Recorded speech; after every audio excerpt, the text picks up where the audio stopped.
Welcome to the Femme Fatale PowerPoint movie. I'm going to briefly explain what the Femme Fatale is and give you a brief history of this fascinating character.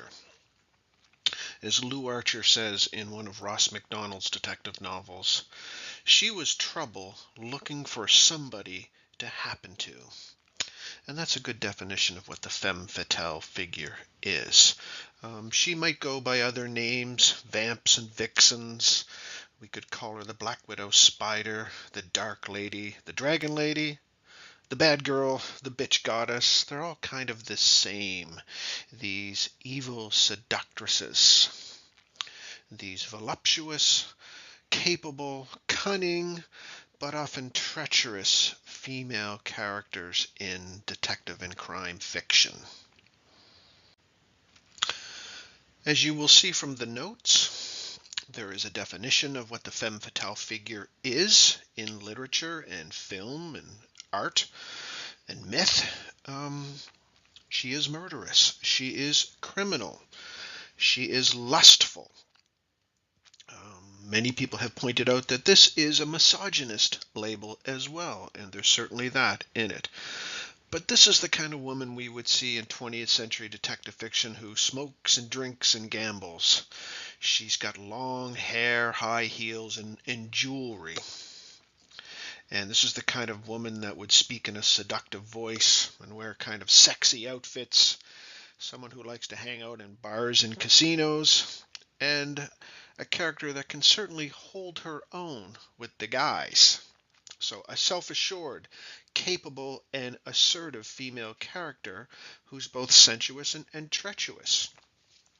So there's a real positive and negative aspect to the femme fatale figure.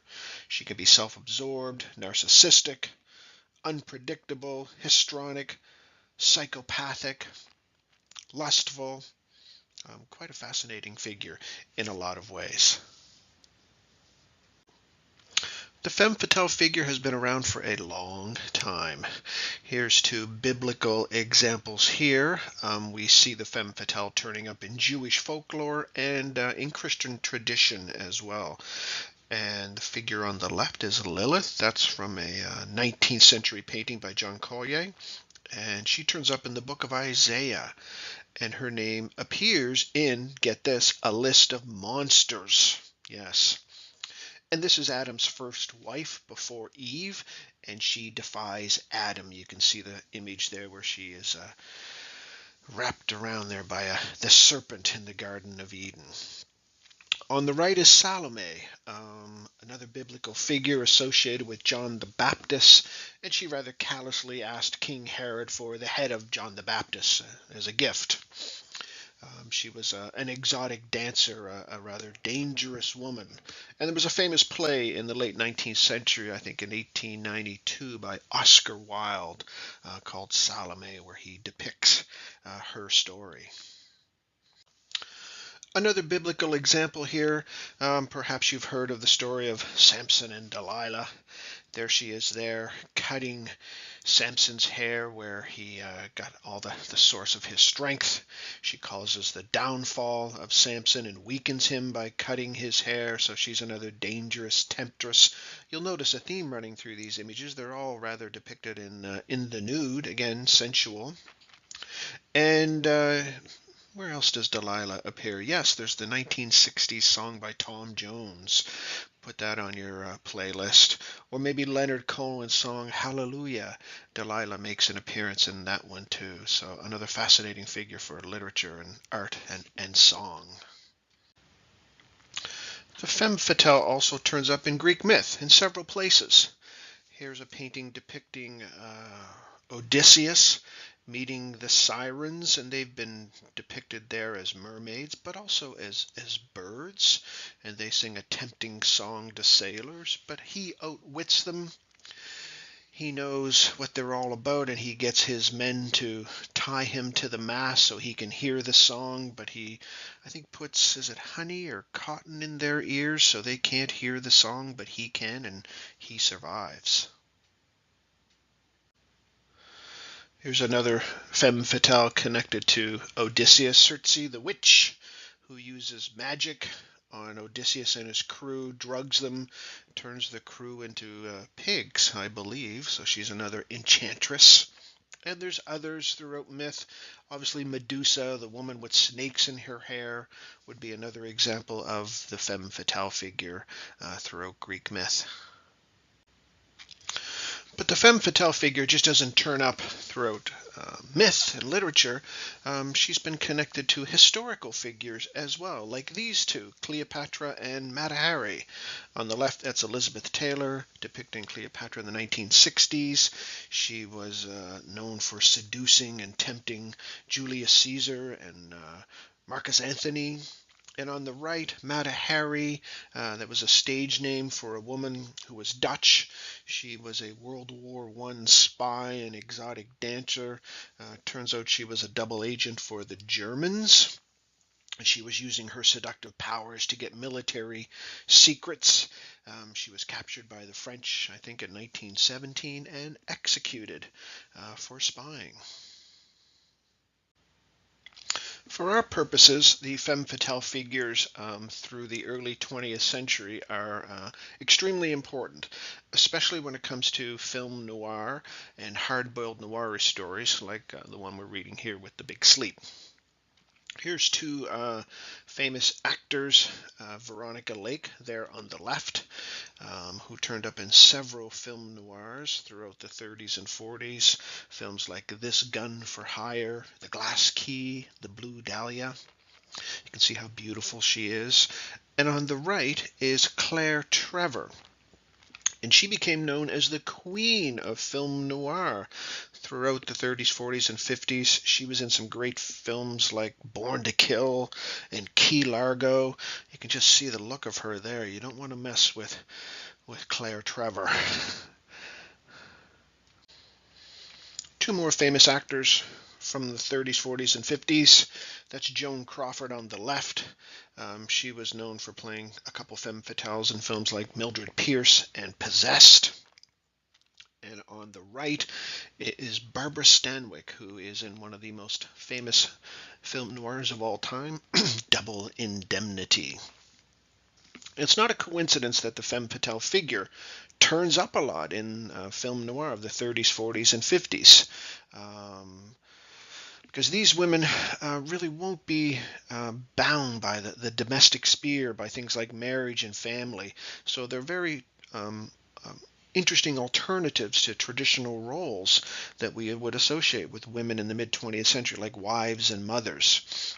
They were more exciting, they were lusty and unrepented, and they tended to defy male control. So they wouldn't be a prize or a possession or a piece of property. Were they sympathetic? Sometimes. But there was some real interesting social confusion going on in the mid-20th century with how females were being depicted in other gender roles. And it might represent perhaps male fears about female growing independence throughout the mid-20th century.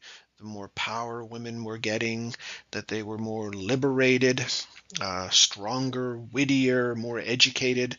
Those kind of things were sort of turning up, and perhaps these films and these books were reactions to that, mirroring these kind of anxieties throughout society.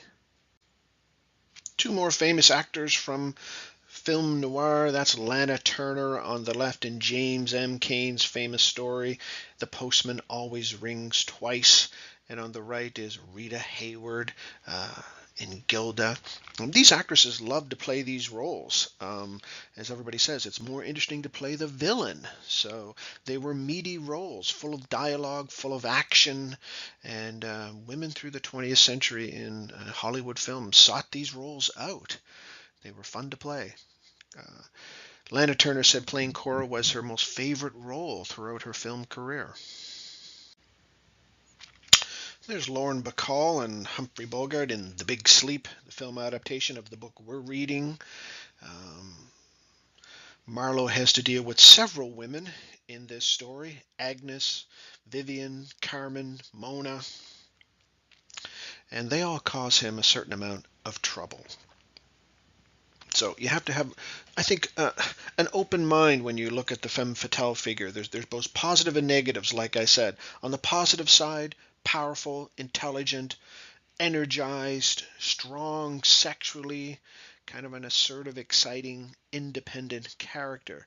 And on the negative side, perhaps sexually voracious and antisocial and murderous and criminal and manipulative and duplicitous, sort of victimizing men and exploiting them and having a rather cynical attitude towards things.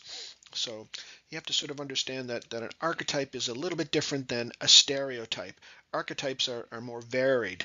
They change over time. They're not the same thing in every instance. So you have to sort of look at some of these female figures and decide, are they a femme fatale? Are they a stereotype? Are they just a desperate housewife? It depends upon the story. Femme fatales turn up in modern detective and crime fiction and film as well. Perhaps one of the most famous ones of the last 20-odd years would be Sharon Stone there on the left in Basic Instinct, Nicole Kidman in To Die For. Two beautiful, strong-willed women who cause a lot of trouble for the men they encounter. If you've seen any James Bond films, every James Bond film has a femme fatale figure in it. Some woman who tests and tempts Bond and tries to destroy him. Um, and they've been there since the beginning. They're on the right, the more recent one there with Daniel Craig. That's Eva Green in Casino Royale, tempting Bond.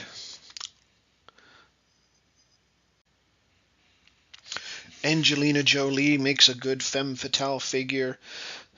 There on the right, that's Rebecca Stamos, another modern version or incarnation of the femme fatale figure there. You can see the way they look, the way they dress.